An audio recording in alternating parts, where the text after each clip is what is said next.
Shalom, shalom, peuple de Dieu, que la grâce, la faveur de Dieu vous soit accordée en cette belle journée. Que Dieu vous bénisse. Que sa faveur soit sur vous, que sa bonne main soit sur vous. Nous sommes effectivement à notre programme 30 minutes pour comprendre et préparer son éternité.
Invitez, connectez-vous, connectez-vous, connectez-vous.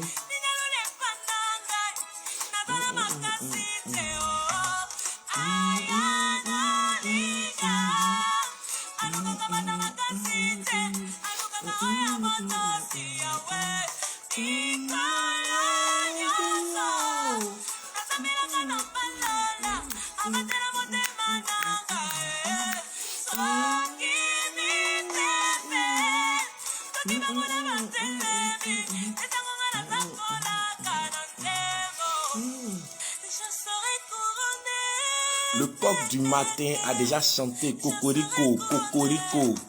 Connectez-vous. Je serai couronné, je serai couronné après ce combat.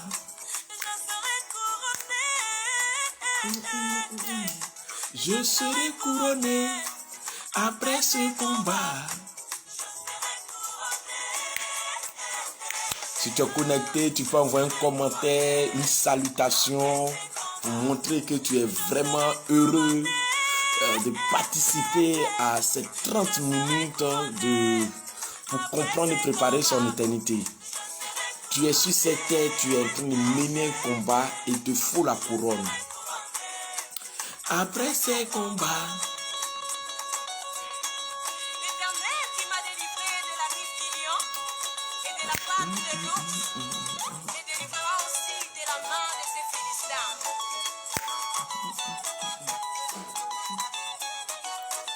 après ces combats,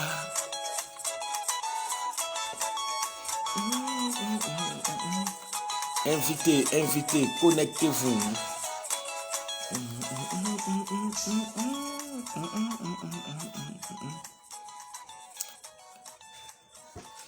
Alléluia, que Dieu vous bénisse, que sa grâce soit sur vous. Bonjour ma fille Edith Cambéré, que la grâce de Dieu soit ton partage. Et tous ceux qui sont connectés, mettez un commentaire de salutation, montrez votre joie, votre détermination par rapport à ce programme de 30 minutes pour comprendre et préparer son éternité. Alléluia, que sa faveur soit sur vous dans le nom précieux de Jésus de Nazareth. Nous sommes bel et bien, nous sommes bel et bien, excusez-moi. Waouh. Et shalom ma fille Rosine Oncea. Depuis le premier jour, tu es connecté et je bénis Dieu pour ta vie. Reste concentré parce que je sais que tu aimes le ciel et que beaucoup de personnes aiment aussi le ciel. C'est pour cela qu'ils sont là Personne ne veut louper le ciel. Que Dieu nous bénisse. Nous sommes en train de prendre notre envol. Que Dieu te bénisse, maman Yolande, que Dieu soit avec toi. Dieu soit béni, Juliana, que Dieu te bénisse, qu'il te localise de là où tu es, que sa faveur soit sur ta vie, bien évidemment, au nom de Jésus de Nazareth. Voilà. Nous sommes en train de prendre la direction pour aller prendre le car, parce que c'est un voyage, le voyage pour l'éternité. Je répète, le voyage, c'est quitter un endroit et se rendre dans un autre endroit. Alléluia. Quitter un endroit et se rendre à un autre endroit. Un voyage, c'est un déplacement, un mouvement. Lorsque tu voyages, tu quittes une ville et tu te rends dans une autre ville. Un village pour te rendre à un autre village, ou tu quittes un pays pour te rendre à un autre pays. Alléluia. Et nous parlons du voyage pour l'éternité. Donc, c'est bien précis. On quitte le temps. Nous sommes dans le temps actuellement et nous quitterons le temps pour rentrer dans le hors temps. Nous rentrons dans le hors temps. Alléluia. Le temps qui est le hors temps qui est l'éternité. Alléluia. Et nous sommes en train de voir les trois venues de Jésus-Christ de Nazareth. Shalom Kupungoran, shalom, shalom Kupungoran, shalom élu de Dieu, Sibi. Que Dieu vous localise. Gloire au Seigneur. Voilà. Voilà, nous quittons pour entrer dans le hors temps. Nous rentrons dans le hors temps. Et c'est un voyage. Gloire au Seigneur. Beaucoup de personnes pensent que lorsque Jésus-Christ reviendra, beaucoup de personnes pensent que lorsque Jésus-Christ reviendra, nous allons être dans les nuages, en train de flotter et s'ennuyer. J'aimerais vous dire non, que c'est assez faux. Il se passera beaucoup de choses. De même que le monde sur cette terre est dense, est vraiment animé, de même dans le ciel sera très animé, mais du côté positif et du côté négatif, dans les ténèbres, dans l'enfer, dans l'étang de feu, il sera aussi très animé, mais négativement. Alléluia. C'est pour cela que nous devons comprendre et nous préparer. Hier, j'ai, par la grâce de Dieu, introduit, partagé le direct, partagé sur Twitter, sur Messenger, sur Instagram, partagez. Alléluia. Voilà, que la grâce de Dieu soit avec vous. Hier, comme je le disais, nous sommes en train de voir les trois venues de notre Seigneur Jésus-Christ. Effectivement, notre Seigneur viendra. Il aura trois venues, selon que la Bible nous a décrit. Il n'aura pas autre venue, il aura trois venues. Et la première venue de notre Seigneur Jésus-Christ a déjà été manifeste, a déjà été mis en évidence. Jésus-Christ est déjà venu sur cette terre il y a de cela 2000 ans. Alléluia. Ce qui fut sa première venue, et j'ai détaillé par la grâce de Dieu dans sa première venue en quel mode, dans quel contexte qu'il est venu. Lorsqu'il est venu, le Jésus sauveur, Seigneur, est venu en mode sauveur. Il est venu sauver l'humanité. Et hier, j'ai donné tous les détails de quoi est-ce qu'il est venu nous sauver. Tu peux réécouter ou écouter le programme d'hier, la méditation d'hier, qui était une très belle méditation. Sois localisée, ma fille Tia Priska, épouse Mélène, que Dieu te bénisse, qu'il se souvienne de toi, qu'il te fortifie, qu'il fortifie ton époux. Alléluia. Comme je le disais, va écouter la méditation d'hier pour comprendre les caractéristiques de la première venue de Jésus-Christ. Il est déjà venu. Alléluia. Et nous toucherons aujourd'hui la deuxième venue. Jésus-Christ aura trois venues.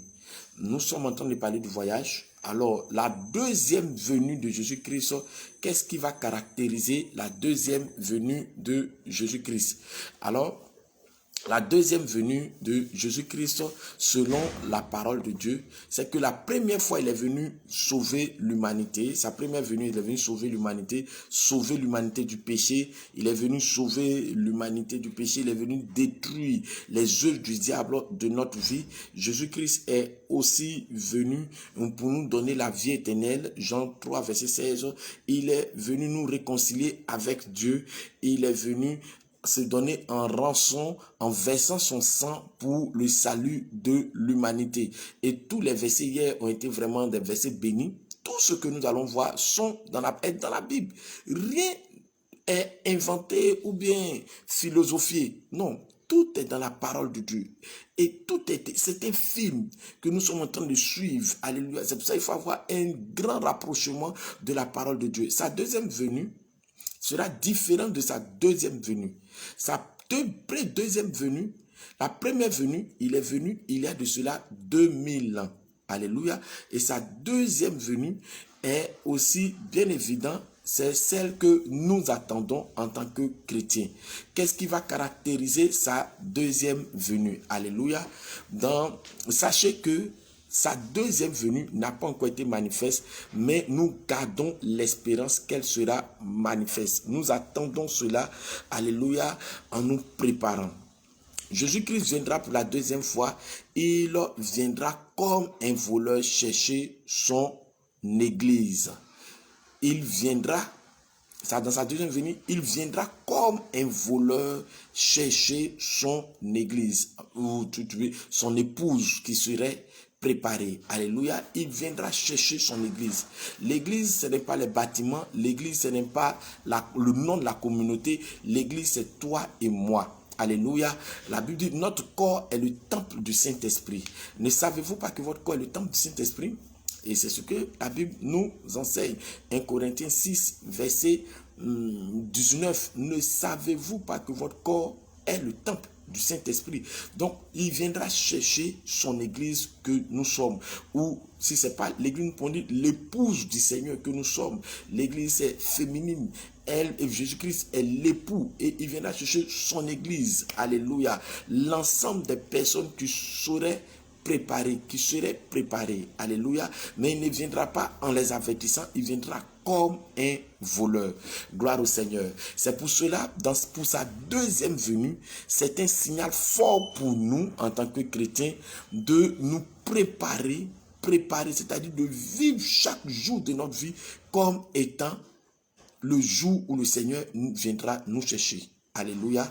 Que dit la parole de Dieu sur la deuxième venue de Christ? Prends ensemble avec moi Matthieu chapitre 24 à partir du verset 36. Matthieu 24, 36 à 44. Matthieu 24, verset 36 à 44. Si la com est là, elle peut déjà mettre les versets, s'il vous plaît. Voilà, Matthieu 24, à partir du verset 36. Matthieu 24, verset 36. Écoutez très bien. Pour ce qui est du jour et de l'heure, personne ne le sait. C'est Jésus-Christ qui est en train de parler ici. Jésus-Christ parle en disant, pour ce qui concerne du jour et de l'heure, personne ne le sait, ni les anges des cieux, ni le Fils, mais le Père seulement. Le 37, ce qui est arrivé du temps de Noé arrivera de même à l'avènement du Fils de l'homme. Ce qui est arrivé du temps de Noé, c'est Jésus-Christ qui parle, arrivera de même à l'avènement du Fils de l'homme. Verset 38, car dans les jours qui précédaient le déluge, les hommes mangeaient, buvaient, se mariaient les enfants, jusqu'au jour où Noé entra dans l'âge. Et il ne se doutait de rien, jusqu'à ce que le déluge vint et emporta tous. Il en sera de même à l'avènement du Fils de l'homme. Quand tu entends Fils de l'homme, c'est Jésus. Alléluia. Verset 40. Alors, de deux hommes qui seront dans les champs, l'un sera pris et l'autre laissés. De deux femmes qui moudront à la meule, l'une sera prise et l'autre laissée. Verset 44, 42 pour terminer. Veillez donc puisque vous ne savez quel jour votre Seigneur viendra. Il dit veillez donc puisque vous ne savez, c'est Matthieu 24, verset 36 à 42. Alléluia. Veillez donc puisque nous pouvons continuer, puisque vous ne savez à quelle heure votre... Il dit, sachez-le bien, si le maître de la maison savait à quelle veille de la nuit le voleur doit venir, il veillerait et il ne se laisserait pas percer, il ne laissera pas percer sa maison. Verset 44, c'est pourquoi vous aussi tenez-vous prêts, car le Fils de l'homme viendra à l'heure où vous ne vous y attendez pas. Alléluia. C'est pour cela, tenez-vous prêts. La Bible dit, tenez-vous prêts. Le Fils de l'homme viendra, mais cette fois-ci, il viendra pour retirer son église, celle qui serait préparée. Mais il viendra pour nous surprendre, où nous serons en train de dire paix et sûreté. Il viendra surprendre. La Bible dit, l'un de deux hommes qui seront en train de travailler dans les champs, l'un sera pris et l'autre laissé. Ce n'est pas que c'est comme cela, mais ça veut dire celui qui ne s'est pas préparé en tant que chrétien, qui ne s'est pas préparé et qui a vécu comme pensant que la vie, c'est le manger, le boire, le mariage, les finances, c'est dangereux. La Bible dit, l'un sera pris et l'autre resté. La Bible dit de deux femmes qui travailleront, l'un sera pris et l'autre laissé, de deux couples, des couples qui seront en train de vivre. Soit si monsieur ne s'est pas préparé, il restera. Madame s'est préparée, elle ira. Si madame ne s'est pas préparée, elle restera. Si monsieur s'est préparé, il ira. La personne qui sera préparée partira, c'est-à-dire instantanément. Un coup, le Seigneur revient, boum, et son avènement est arrivé. L'église serait restaurée de façon miraculeuse et mystérieuse. Alléluia. Sa deuxième venue sera une venue mystérieuse et miraculeuse. Alléluia. Écoutons, nous pouvons lire aussi notre Bible dans 1 Thessaloniciens 5, verset 2. 1 Thessaloniciens 5, verset 2. Prends cela avec moi. Aujourd'hui, tu vas comprendre que dit la parole sur le second retour du Seigneur. 1 Thessaloniciens 5, verset 2. 1 Thessaloniciens 5, verset 2, il est écrit, « Car vous savez bien vous-même que le jour du Seigneur viendra comme un voleur dans la nuit. Car le jour du Seigneur viendra comme un voleur au milieu de la nuit. » La Bible nous confirme encore que sa deuxième venue, ça sera, il viendra comme un voleur. Il ne va pas prévenir quelqu'un. Il ne préviendra pas quelqu'un. Nous serons surpris, nous serons étonnés. Ceux qui seraient préparés seront enlevés. Ceux qui joueront avec le péché, ceux qui disent que le Seigneur ne vient pas, le bientôt du Seigneur c'est un mensonge, c'est une foutaise, c'est un mensonge. Ceux qui feront ne sera une moquerie seront surpris. Ceux qui feront de leur vie, ceux qui joueront avec les vies seront en train de regretter. Ils ont lu la Bible, mais ils ont marché dans l'iniquité, seront en train de regretter. Notre Seigneur viendra et la Bible nous dit, il viendra nous surprendre. Nous continuons encore dans cette même lancée. Comment viendra le Seigneur? Alléluia. Et comment va se faire l'enlèvement? À partir de quel instant? La Bible dit, il viendra comme un voleur. Mais lisons encore plus clairement notre Bible dans 1 Thessaloniciens 4, verset 15 à 18. 1 Thessaloniciens 4, verset 15 à 18. 1 Thessaloniciens 4. 1 Thessaloniciens 4, le verset 15 à 18. Le verset 15 à 18. Il est écrit, voici en effet ce que nous vous déclarons. Écoutez très bien. Voici ce que en effet nous vous déclarons. D'après la parole du Seigneur, nous les vivants, restés pour l'avènement du Seigneur, nous ne dévancerons pas, nous ne dévancerons pas ceux qui sont morts. Verset 16, car nous sommes dans 1 Thessaloniciens 4, verset 16, verset 15 à 18, je reprends. Voici En effet, ce que nous vous déclarons d'après la parole du Seigneur, nous les vivants, restez pour l'avènement du Seigneur. Nous ne dévancerons pas ceux qui sont morts, car le Seigneur lui-même a un signal donné, car le Seigneur lui-même, retenez, car le Seigneur lui-même a un signal donné à la voix d'un archange et au de Dieu descendra du ciel et les morts en Christ ressusciteront premièrement. Ensuite, nous les vivants, nous les vivants qui serons restés, nous serons tous ensemble enlevés avec eux dans une nuée à la rencontre du Seigneur dans les airs. Et ainsi nous serons toujours avec le Seigneur. Voilà, c'est vrai.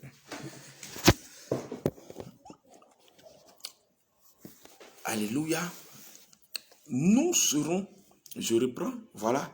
Ensuite, nous les vivants qui serons restés, nous serons tous ensemble enlevés avec eux dans les nuées, à la rencontre du Seigneur dans les airs. Et ainsi nous serons tous avec le Seigneur. Verset 18, il est écrit, consolez-vous donc les uns les autres par ces paroles. Consolez-vous donc les uns les autres par ces paroles. Paul ici dit, comment va se faire l'enlèvement? Il dit un signal, le Seigneur lui-même, un signal donné à la voix d'un archange, au son de la trompette. Alléluia. Le Seigneur descendra et il viendra chercher.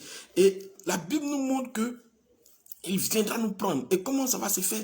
Les premières personnes qui seront enlevées sont les morts en Christ. Les morts en Christ. Retenez bien ça. Les morts dans le Seigneur vont ressusciter et après va venir nous qui serons restés vivants lors de son avènement. Pour attendre son avènement, nous partirons aussi, nous irons aussi et nous allons suivre les morts et nous allons partir, nous serons dans les airs à la rencontre du Seigneur et nous allons passer du temps avec le Seigneur. Ce n'est pas encore fini, il y a encore des précisions données sur comment va se faire l'enlèvement. Alléluia, l'avènement du Seigneur.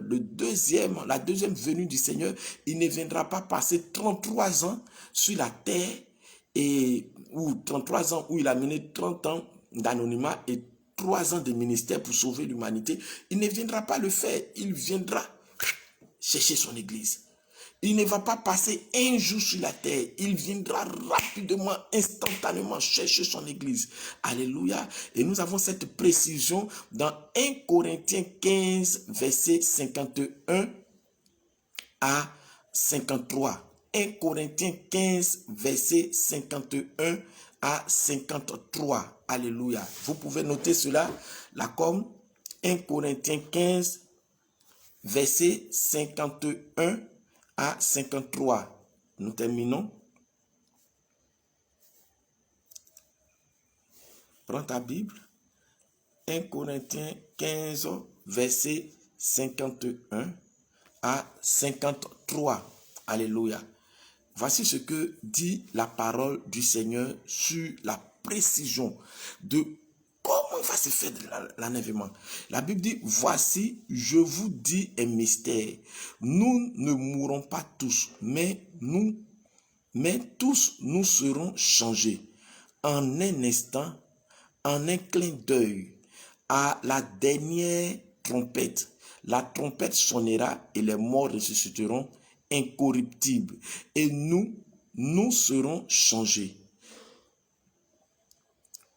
Car il faut que le corps corruptible révèle l'incorruptibilité et il faut que le corps mortel révèle l'immortalité. Alléluia. Alléluia. 1 Corinthiens 15, verset 51 à 53. Paul ici encore donne des révélations précises. Il a été enlevé et il a vu, il a entendu la voix du Seigneur lui donner la précision sur l'enlèvement. Il dit, qu'est-ce qui va se passer? Il dit, en un instant, un clin d'œil. Le clin d'œil, ce sont les tiesses. Paf, les morts ressuscitent, paf, en même temps, nous partons. C'est rapide, en quelques secondes. Le spectacle partout dans l'humanité, les gens seront étonnés. Des personnes qui seront en train de rouler des avions seront, si c'est des chrétiens qui sont des pilotes, ils vont être emportés. Nous allons resplendir la gloire de Dieu, la puissance de Dieu. On va être attirés dans le ciel. La puissance du Saint-Esprit viendra retirer les enfants de Dieu, mais qui auront le Saint-Esprit et qui auront obéi à la parole de Dieu. Alléluia. Qui est chrétien, c'est celui qui est rempli de la parole de Dieu. Tu es rempli de Dieu, de la puissance du Saint-Esprit, et tu es attiré vers le Saint-Esprit. Et de même que Jésus-Christ, après sa résurrection, fut monté dans les cieux, de même la deuxième résurrection, la deuxième venue du Seigneur sera pour venir prendre ses enfants, les faire monter dans les airs et rester à un lieu pendant 7 ans. Alléluia. Alléluia. Je le répète, sa première venue sur la terre, il a fait 33 ans sur la terre pour chercher à sauver l'humanité. C'est qu'il a bel et bien réussi parce qu'il s'est créé à la croix. Tout est accompli. Sa deuxième venue, c'est qu'il ne viendra pas même pour faire un jour, ni une demi-journée. Il ne viendra pas permettre à quelqu'un de se repentir d'abord. Il dit, prépare-toi comme tu ne sais ni le jour ni l'heure. Alléluia. Il viendra te surprendre. C'est pour cela, travaille à ne pas te complaire dans le péché. Travaille à ne pas être lent dans ta compréhension. Travaille à gagner le temps. Travaille ta vie à racheter le temps. Ta vie doit être un rachat perpétuel du temps. Alléluia. Tu dois chercher à racheter le temps. Tu dois chercher à gagner le temps. On ne sait pas. Mais laissez-moi vous dire que le Seigneur est déjà en train de revenir pour plusieurs personnes. Pour plusieurs personnes. Quand tu meurs, le Seigneur est revenu pour toi. Si une voiture t'a accompagné, le Seigneur est revenu pour toi. Si une maladie t'a emporté, le Seigneur est revenu pour toi. Si une balle t'a emporté, le Seigneur est revenu pour toi. Bien mourir, ce n'est pas mourir en bâtissant tout. Je ne dis pas à quelqu'un de paresseux. Mais bien mourir, c'est mourir dans le Seigneur. Mourir dans les voies du Seigneur. Mal mourir, c'est mourir loin des voies du Seigneur. Lorsque ton âme remonte, tu vas être jugé et être mis dans les temps de feu. Et si ton âme aurait obéi au Seigneur, elle sera dans la félicité de Dieu auprès d'Abraham, qu'on appelle le Saint d'Abraham, qui attendons un autre jour. Alléluia. Le Seigneur revient. Alléluia. Je t'ai donné comment va se passer. Dans sa deuxième venue, il ne donnera pas 1 heure à l'humanité. Il ne donnera pas 2 heures à l'humanité. Il ne donnera même pas 2 minutes à lui. Il viendra chercher. Et tout le monde sera transformé, restauré et on sera dans les airs. Est-ce que le monde va continuer d'exister? Bien évidemment, le monde continuera d'exister parce que la Bible dit il y a